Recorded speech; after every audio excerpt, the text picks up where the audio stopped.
Hi friends, మా అత్తయ్యకి ఏమైందో తెలియదండి. ఇందాకటి నుంచి అలా డల్ కూర్చొనింది. ఏమైందో అడుగుదాం రండి.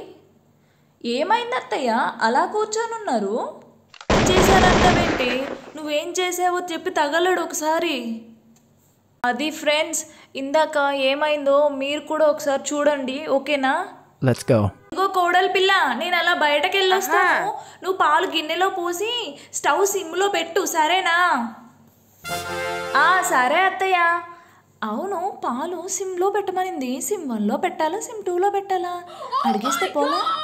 అత్తయ్య, పాలు సిమ్ 1లో పెట్టాలా, సిమ్ 2లో పెట్టాలా? ఏంటి, సిమ్ 1 సిమ్ 2?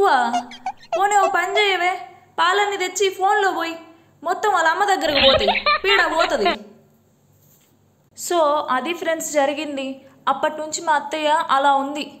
ఇంతకీ పాలు ఎందులో పోయాలంటారు, మీరే చెప్పండి.